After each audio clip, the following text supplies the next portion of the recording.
오늘 하나님의 말씀은 잠언 15장입니다.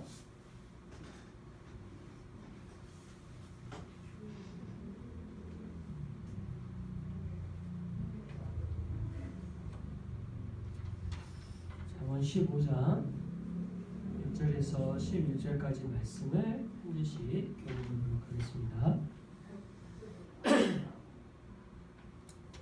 유순한 대답은 분노를 쉬게 하여도 과격한 말은 노를 격동하느니라. 지혜 있는 자의 혀는 지식을 선이 베풀고 미련한 자의 입은 미련한 것을 쏟느니라.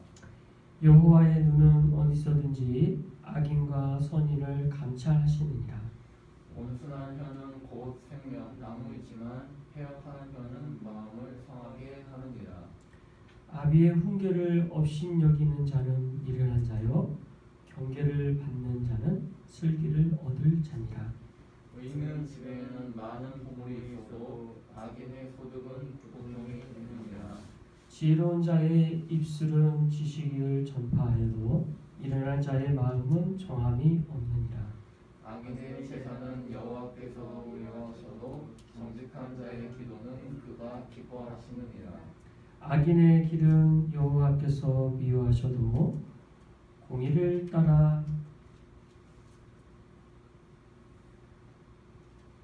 따라가는 자는 그가 사랑하시느니라. 도를 배반하는 자는 엄한 징계를 받을 것이요 견책을 싫어하는 자는 죽을 것입니다. 함께 술과 아마돈도 여호와 앞에 드러났던 하물며 사람의 마음이리요. 아멘. 할렐루야. 주님의 은혜로 또 한 주간의 삶을 지키시고 또 예배 가운데 임하심에 감사 찬양드립니다. 오늘 잠언 15장 말씀은 우리가 앞에서 이제 잠언에 대한 말씀을 쭉 살펴보면서 15장까지 온 거잖아요. 특별히 오늘 잠언의 말씀은 말에 대한 교훈입니다. 말. 이 잠언에서 말에 대한 교훈은 오늘 본문뿐만 아니라 몇 군데서 더 나오죠. 특히 이제 오늘 본문은 한 절 한 절이 참 각각의 어떤 말씀을 연결해서 볼 게 아니고 우리가 보통 창세기나 또 성경에 있는 역사서라고 불리우는 성경들을 보면 스토리가 있고 그 이야기 줄거리 가운데에서 내용들을 파악할 수가 있는데 잠언은 그렇지 않잖아요. 한 절 한 절이 중요한데 이 한 절 한 절 가운데서도 특히 오늘 말씀은 말 그대로 한 절이 중요하다고 해서 우리나라 말로는 이걸 경구라고 표현해요. 경구. 그래서 오늘 본문에 대한 것을 잠언 말씀 가운데 152번째 경구다라고 하는 부분에서부터 시작되는 내용이에요. 자, 그러면 오늘 말씀 볼 때 우리가 한 절 한 절에 주목을 해야겠죠. 자, 같이 한번 봅시다. 1절에서 무슨 내용이 나오는지 같이 다시 한번 읽어보죠. 시작. 유순한 대답은 분노를 쉬게 하여도 과격한 말은 노를 격동하느니라. 유순한 대답은 분노를 쉬게 하여도 과격한 말은 노를 격동한다. 이 말씀 자체 한 절 안에서도 교훈이 있죠. 우리가 그냥 이 말씀 안에 무슨 뜻이 있을까 이렇게 묵상을 해봐도 우리의 경험에 따라 쉽게 이해할 수 있는 말씀이기도 합니다. 아주 유순하다 할 때 이 유순이라는 단어의 뜻은 라크라고 해서요. 아주 부드럽고 연하고 이렇게 연약 이렇게 뭐라 그러죠? 이렇게 포송포송한 그런 상태. 이런 상태의 것의 이제 어원이에요. 그래서 유순한 말이다 그러면 굉장히 부드러움을, 상냥함을 또 온화함을 표현하는 그런 단어가 됩니다. 그래서 그런 유순한 대답은 분노를 쉬게 한다. 이렇게 말씀하죠. 우리가 말을 예쁘게 하는 사람들을 보면 그 사람이 어떤 이야기를 하든 간에 그 말에 대해서 좀 분노가 가라앉혀지게 된다는 거죠. 특히 요즘 우리가 직접 만나지 않고 대면하지 않은 비대면 그런 상황에서 그냥 목소리로만 할 때 어떤 사람이 화가 나 있어요. 근데 받는 사람이 거기에 대해서 막 대답을 같이 화를 내요. 그러면 그 화가 나는 그 말에 의해서 서로 더 기분이 안 좋아지겠죠. 근데 거기에 대해서 부드럽게 그러냐고 그러셨냐고 이렇게 하면서 그 말을 부드럽게 받아주면 그것만으로도 분노가 식어간다는 것을 알 수가 있죠. 이렇게 우리가 일반 진리로도 알 수 있는 말씀을 오늘 잠언에서는 합니다. 네, 오늘 잠언에서 말하고자 하는 말에 대한 교훈의 핵심은 어디 있을까? 이걸 꼭 생각하면서 오늘 말씀을 좀 봐야 돼요. 아니 그러면 우리가 일반적인 진리에 대한 내용도 이런 말을 얼마든지 할 수 있으니까요. 그죠? 이제 이게 두 가지에 대한 생각을 하면서 오늘 말씀을 같이 봅시다. 근데 과격한 말을 하면 너를 격동한다라고 나오죠. 여기서 앞에서는 분노라는 단어가 나오고 뒤에서는 노라는 단어가 나오는데 분노라는 단어가 훨씬 더 강력한 말이고 노라는 단어가 좀 분노에 대해서는 분노라는 단어에 비해서는 좀 더 약한 상태를 말하죠. 그래서 우리의 삶에서 볼 때 많은 사람들을 만나는데 우리에 있어서의 말에 대한 어떤 모습이 어떤가? 나는 어떤 말을 하고 있는가? 유순한 대답을 하는 사람인가? 아니면 과격한 말로 대응을 하는가? 그때 그 결과는 우리가 많이 경험해서 알 겁니다. 그래서 오늘 본문에서도 말하는 것처럼 우리의 말에 대하여 하나님께서는 어떻게 해야 될지를 말씀하여 주시는 거죠. 자, 이어서 2절 말씀 한번 보죠. 같이 읽겠습니다. 시작. 지혜 있는 자의 혀는 지식을 성히 베풀고 미련한 자의 입은 미련한 것을 쏟느니라. 지식이 있는 자의 혀 그리고 미련한 자의 입. 여기서 혀, 입 이 단어는 굳이 말하지 않아도 우리의 말에 대한 단어라는 걸 알 수 있죠. 네. 근데 일부러 이걸 혀라는 표현, 입이라는 표현을 써서 강조하고 있는 거죠.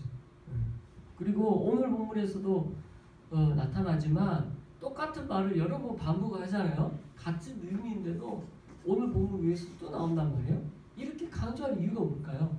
그만큼 중요하다는 거예요. 우리의 혀, 입, 말에 대한 것은 참 중요하다. 그래서 우리가 참 지혜롭게 잘 말해야 되는 게 필요한 걸 알 수가 있죠. 여기서 지혜 있는 자의 혀, 지식을 베푼다 이것을 원어의 어떤 그 문법적 해석으로 그대로 직역을 해보면요.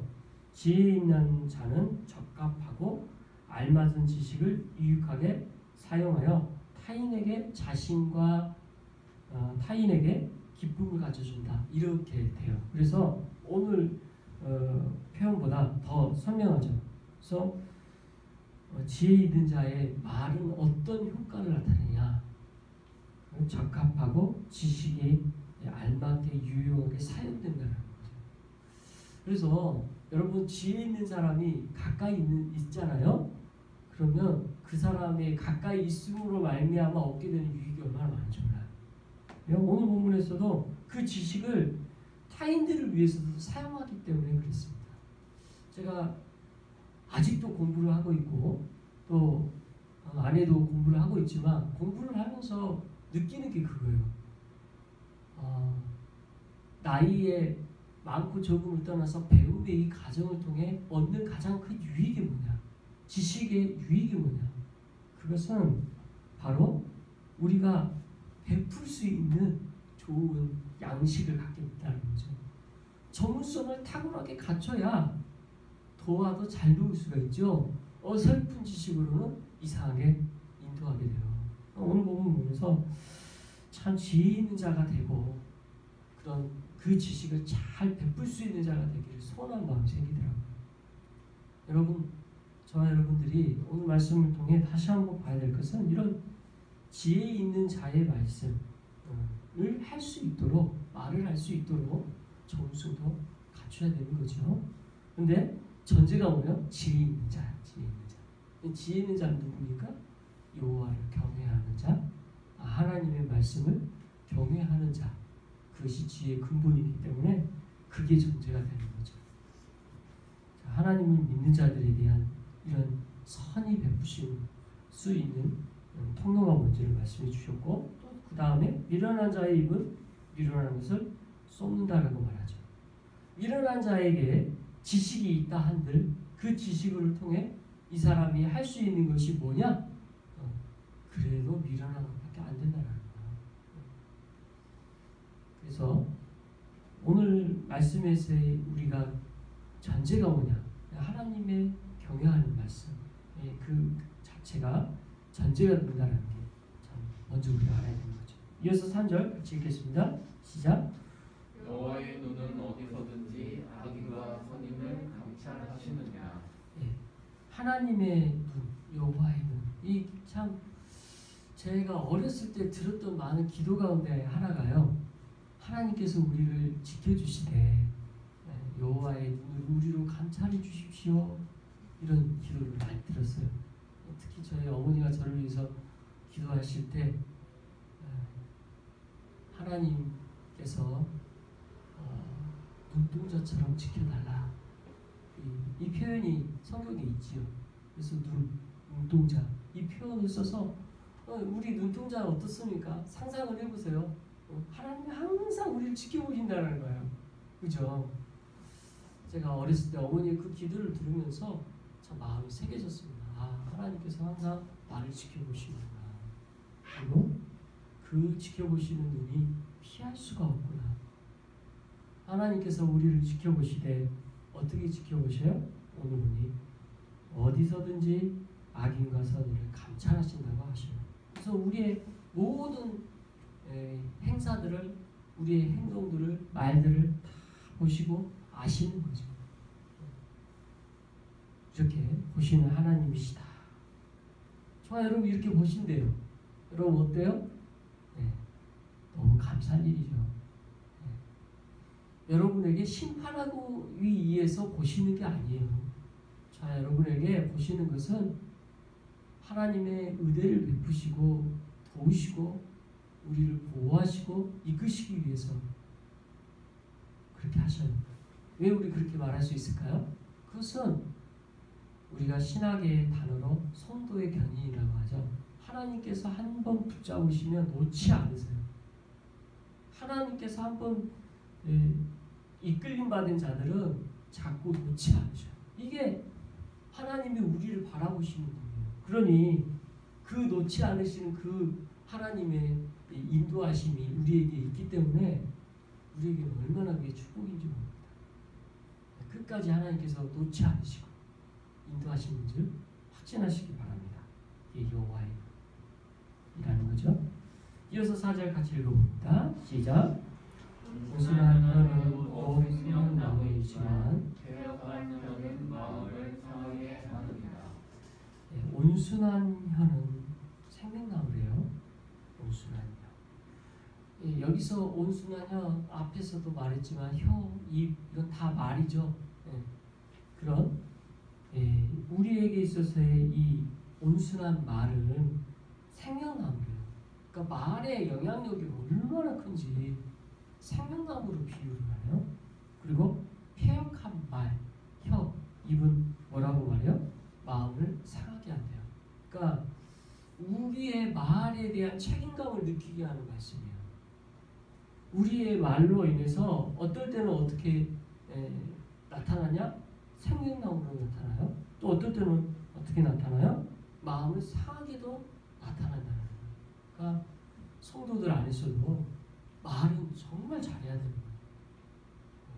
하나님의 자녀라 할지라도 우리는 말에 대한 훈련이 되지 않으면 생명나무도 될 수 있지만 마음 상처를 받게 할 수도 있습니다.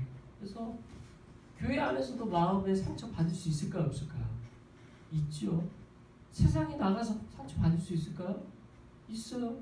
사랑하는 가족이라 할지라도 상처 받을 수 있을까요? 있어요. 언제 상처받아요? 폐역한 혀가 되면 상처받는 거예요. 그러니까 우리는 그리스도인이지만 우리 입안에서도 온순한 혀와 폐역한 혀가 있다는 것을 항상 기억하시기 바랍니다. 말을 어떤 말을 하냐, 내 말에 대해서 항상 통찰해야 한다는 거죠. 그래서 기도하십시오. 이번 한 주간, 마지막 이 5월 한 주간 기도하십시오. 어떻게? 우리의 혀와 말이 생명을 살리는 생명나무와 같게 하여 달라고 기도하십시오. 얼마나 유익해요. 우리 주변에 있는 모든 이들에게도 그렇게 생명을 주는 말이 되니까요. 근데 여기서 한 가지 더 기억해야 될 것은 생명나무라는 이 단어는 원래 창세기 나오잖아요. 영원한 생명이고요. 영원한 생명. 여기에 본문에 더 근본적으로 들어갔을 때 이 말의 뜻은 뭐예요? 복음을 전하는 입술이 제일 이 땅에서 우리에게 있어서 귀한 거예요. 복음을 전하지 않으면 생명을 얻을 수가 없으니까요. 그렇죠? 잘 생각해 보면 하나님의 말씀을 선포하고 하나님을 믿을 수 있도록 전하는 거, 이것만큼 귀한 게 어디 있어요? 그걸 온순한 연의 가장 핵심으로 우리가 생각할 수 있죠. 그러나 우리 일상에서도 아까 말씀드렸던 것처럼 우리의 말에 대하여 통찰할 수 있다. 이 두 가지를 우리는 오늘 말씀을 통해 적용할 수 있는 거죠. 이어서 5절 말씀 같이 읽겠습니다. 시작. 아비의 훈계를 없인 여기는 자는 미련한 자예요. 경계를 받는 자는 슬기를 얻을 자니라. 아버지의 훈계를 없인 여기는 자, 그리고 이 아버지의 훈계를 경계를 받는 자, 이 두 사람에 대하여 또 나오죠.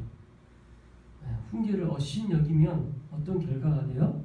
미련한 자요, 이렇게 나오고요. 경계를 받는 자는 슬기, 경계를 하는 자, 아버지의 말씀의 훈계를 그것을 마음에 담고 어떻게 해야 될지 조심하여 조심하고 그 말씀의 뜻에 따라 하는 자, 이 사람은 슬기를 얻는 자라, 이렇게 말씀하시는 거죠. 그래서 참 아비의 훈계의 이 말씀에 대하여 오늘 아비가 누구죠? 실은 가장 이 본문을 썼던 대표적인 사람을 떠올린다면 솔로몬이 되겠지만 모든 아버지가 되겠죠. 참 부모가 되겠죠. 그 일반 진리로 볼 때에는 부모들의 말씀을 자녀가 잘 경계하고 잘 듣는 거 아주 그거 지혜로운 거죠. 그래서 어른들 말씀을 무시하면 안 돼요. 일반 진리로서.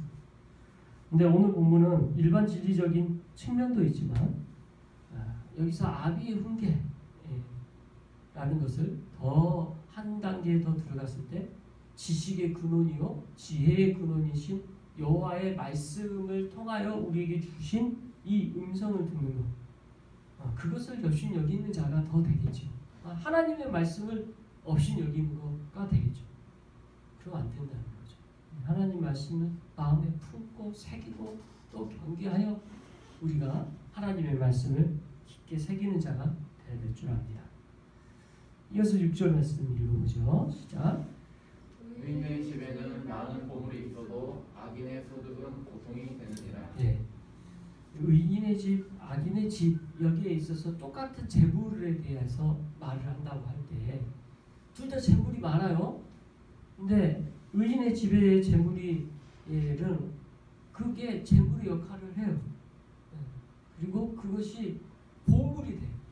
여기서 보물이라는 게 반드시 물질적 부라고는 할 수 없겠죠. 근데 그 부에 대한 거, 어떤 보물이라는 걸 가치를 아는 거죠. 참 이것도 귀해요. 여러분 행복하십니까? 나에 대한 행복함이 뭘로 기준돼요? 우리에게 행복함이 돈이 많고 조금 있으면 끝이 없죠. 아무리 돈은 많이 있어도 행복감을 채워줄 수 없거든요.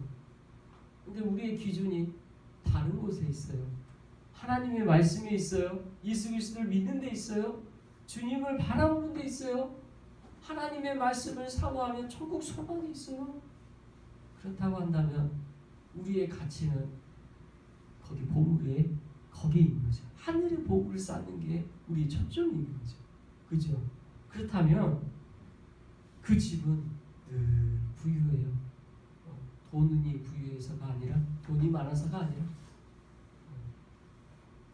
하나님의 말씀을 위해서 거기서 주시는 기쁨과 만족감과 기쁨이 있죠.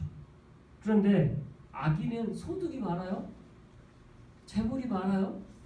그렇다 하더라도 그것이 뭘로 돌아가요? 고통으로 돌아온다는 거예요. 저는 목회자로서 돈이 목적이 아닌 주님의 일을 선택하였고 그 일을 통하여 이 세상에서는 바라보는 가치와 다른 가치를 가지고 살고 있습니다.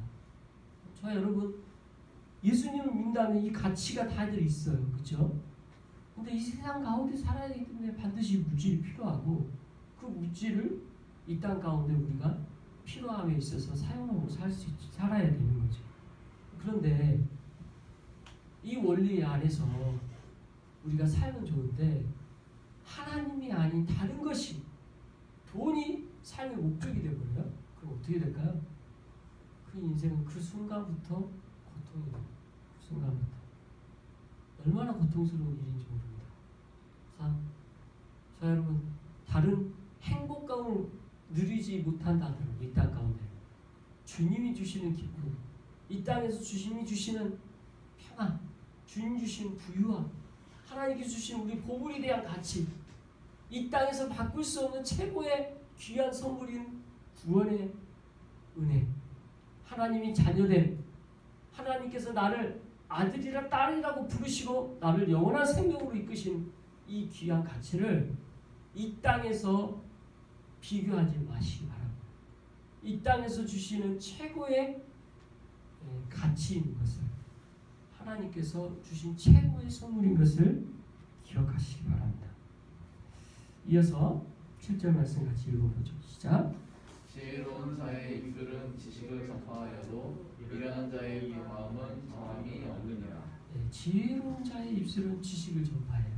또 미련한 자의 마음은 정함이 없어요. 또 반복되는 것 같죠. 지혜로운 자의 입술은 지식을 전파한대요.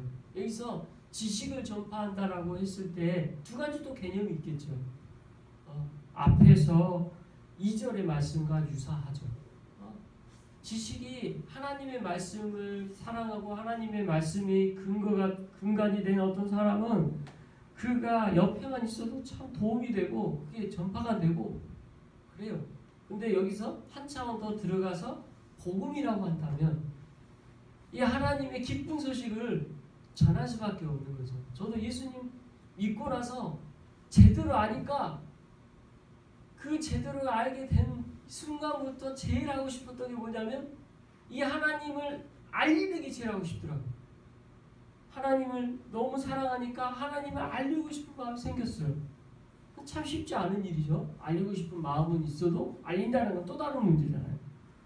근데 이 알리고 싶은 마음이 하나님의 믿는 사람들이 있게 되고 그걸 한다는 거예요. 그런데 미련한 자의 마음은 정함이 없는 자. 만약 미련한 자에게 복음을 줘도요, 이 복음이 어떻게 될까요? 가치가 없는 게 돼요. 할 마음이 없어요. 의도가 없어요.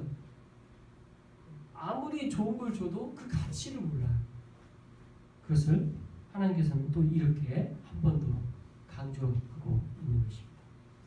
이어서 9절과 8절과 9절을 같이 한번 읽어볼게요. 시작. 악인의 제사는 여호와께서 미워하셔도 정직한 자의 기도는 그가 기뻐하시느니라. 악인의 길은 여호와께서 미워하셔도 공의를 따라가는 자는 그가 사랑하시느니라. 여기서 악인과 또 정직한 자, 악인의 길, 공의를 따라가는 자 이렇게 대조적으로 두 번 또 반복해서 말씀하죠. 그 악인의 제사, 악인의 길을 하나님께서 어떻게 하신대요? 미워하신대요. 여기서 제사는 뭐예요? 오늘날로 말하면 예배예요. 우리가 드리고 있는 예배, 하나님께 나오는 거예요. 근데 악인의 제사는 하나님이 뭐래요? 미워하신대요. 하나님께서 그 마음의 중심을 보시고 그 중심의 자세와 태도 다 아시죠. 우리가 겉으로 하는 어떤 그 하나님께 기뻐하시지 않은 걸 전제하고 말씀하시는 거예요. 오늘 오늘 예배에 오셨어요. 어떤 마음으로 오셨어요? 어떤 여러분의 마음의 중심을 갖고 계셔요? 그 마음의 중심을 우리 주님은 너무 잘 아십니다. 그리고 하나님께 나아가고자 하는 그 마음의 중심을 주님께서는 받으세요. 그리고 그 마음의 중심대로 하나님께서 도와십니다. 자, 여러분, 이 기뻐하시는 하나님의 마음의 중심이 여러분에게는 있는지요? 하나님께서는 이렇게 말씀을 그래서 하세요. 정직한 자의 기도를 기뻐하시고요, 공의를 따라가는 자를 사랑하신대요. 여기서 정직하고 공의를 따라가는 거, 우리가 다 연약하고 죄인인데 우리가 의인이라고 할 수 있겠어요? 공의를 제대로 따라가요? 정직한 자의 기도가 돼요? 우리 현재 상태의 이 모습을 하나님께서는 그대로 있는 그대로 보시는 게 아니에요. 우리 주님은 어떤 모습을 우리를 보십니까? 저는 오늘 말씀을 보면서 그 생각을 합니다. 우리 주님께서는 우리의 죄를 사하셨잖아요. 사하셨다는 게 무슨 의미입니까? 죄가 없다라고 심판받은 거예요. 죄 없다 판단받은 거예요. 재판받은 거예요. 더 이상 우리의 죄된 모습이 우리에게 없다라는 거예요. 실제로는 죄인이지만. 근데 그렇게 보시는 거예요, 우리 주님. 그러니까 죄 없다고 했으니 누가 죄인이라고 할 수 있겠어요. 그러니까 우리가 정직한 자가 되고 공의를 따라가는 자가 되는 거죠. 예수 그리스도의 은혜로 말미암아 이렇게 될 수 있는 거죠. 그의 기도를 기뻐하시고 그의 하나님의 공의를 따라가는 자는 사랑하신다라고 말씀하십니다. 이어서 11절 말씀 같이 읽겠습니다. 시작. 소울과 아바돈도 여호와께서 드러나거든 하물며 사람의 마음입니다. 10절 말씀도 같이 읽겠습니다. 시작. 도를 배반하는 자는 엄한 징계를 받을 것이요 견책을 싫어하는 자는 죽을 것입니다. 도를 배반하는 자, 그러니까 하나님의 말씀의 뜻을 배반한다는 것으로 우리가 이해할 수 있겠죠. 엄한 징계를 받고 견책을 싫어하는 자는 죽을 것이냐. 또 앞에서 했던 말씀의 맥락이 반복이 되는 듯해요. 그렇죠? 하나님의 말씀 앞에 우리가 그 말씀을 저버리는 자, 배반하는 자, 그럴 때 엄한 징계를 받는다고 말씀하셔요. 견책을 싫어하면 죽게 된다고 말씀하셔요. 그러니까 하나님의 말씀을 붙잡지 못하고 그 징계를 참지 못하고 하는 자들이 결국 어떻게 돼요? 멸망한다라고 이야기해요. 근데 이 말씀으로 우리가 하나님의 말씀을 끝까지 붙들지 못하는 자들을 뜻하냐? 아까도 말씀드렸지만 하나님 선택하신 자, 택한 자를 어떻게 하신대요? 끝까지 붙드신다고 말씀하시잖아요. 한 번 자녀 삼은 자는 하나님 붙드시고 끝까지 같이 가셔요. 그래서 오늘 이 말씀 붙잡고 우리가 막 두려워할 필요 없어요. 내가 예수님 믿다가 중간에 배반하면 어떡하지? 두려움 가질 필요 없어요. 왜냐하면 하나님께서 우리를 택하셨잖아요. 그러면 하나님의 방법으로 하나님께서 붙잡고 인도하셔요. 어떻게든 인도하셔요. 우리의 한평생에 우리의 인생의 굴곡이 어떻게 될지 우리가 어떻게 알아요? 잠시 잠깐 하나님의 말씀을 떠나 우리가 살 수도 있겠죠. 그런다 할지라도 우리 주님은 놓지 않으신다는 거. 그리고 어떻게 해요? 다시 돌이켜서 주님의 말씀을 들어오게 하시고 오게 하신다는 거. 오늘 이 말씀은 우리에게 있어서 배반하지 마라! 이거 경고의 말씀이 아니에요. 오히려 우리에게 격려하고 위로의 말씀이죠. 11절 말씀에 이렇게 아까 읽었어요. 수월과 아바돈이라고 나오죠. 여러분 아바게돈이라는 영화 보신 적 있습니까? 이게 아바돈이라는 단어가 본래 어디에 쓰이는 단어냐면 마귀의 이름이에요. 그렇게 쓰여지는 유명한 자라는 뜻의 아바돈, 아바게돈 뭐 이렇게 표현되는 단어고요. 수월은 뭐예요? 지옥이에요, 지옥. 수월이라는 표현은 우리 천국과 반대되는 그런 개념인 거죠. 이제 여기서 더 많은 설명하기는 그렇지만 아무튼 지옥에 대해서 하나님이 알고 아바돈 마귀에 대해서 안다라는 거예요. 사탄에 대해서 알아요. 하나님 앞에 드러나거든. 그게 안다는 거죠. 여러분 지옥에 대해서도 또 저 악한 영에 대해서도 하나님께서는 모르시는 게 아니라 하나님 앞에 가면요 다 모든 게 드러나요. 네? 근데 이렇게 말하면서 그 뒤에 뭐라고 나와요? 하물며 뭐라고 나와요? 사람의 마음 어떠냐는 거예요. 하나님 앞에 사람들 서면 어떨 것 같아요? 우리 사람들끼리는 옛날 속담처럼 한치도 몰라요. 우리가 사람 수 모르다고 표현하는 속담처럼 우리는 몰라요. 그러나 하나님은 몰라요? 아셔요. 우리 하나님 어떤 분이세요? 온 세상을 마음으로 지으셨을 뿐만 아니라 모든 것을 아시는 하나님이시잖아요. 그래서 오늘 그걸 극단적으로 비유를 들어서 지옥에 대해서도 다 아시고 사탄에 대해서 다 아시는 하나님이신데 사람의 마음을 하나님께서 모르시겠냐? 이 말하는 거죠. 제가 여러분 마음 모를 수 있어요. 그러나 우리 하나님은 아셔요. 여러분 마음에 근심과 걱정과 마음의 갈등과 어려움과 때로는 하나님의 위로가 때로는 하나님의 격려가 필요한 거 저는 모를 수 있지만 우리 하나님께서는 하나님의 방법으로 저와 여러분 위로하시고 격려하시고 때로는 오늘 말씀처럼 책망하시고 하나님의 말씀을 들을 수 있도록 권면하셔요. 그 하나님의 말씀에 귀 기울이시기 바랍니다. 기도하겠습니다. 사랑과 은혜가 풍성하신 하나님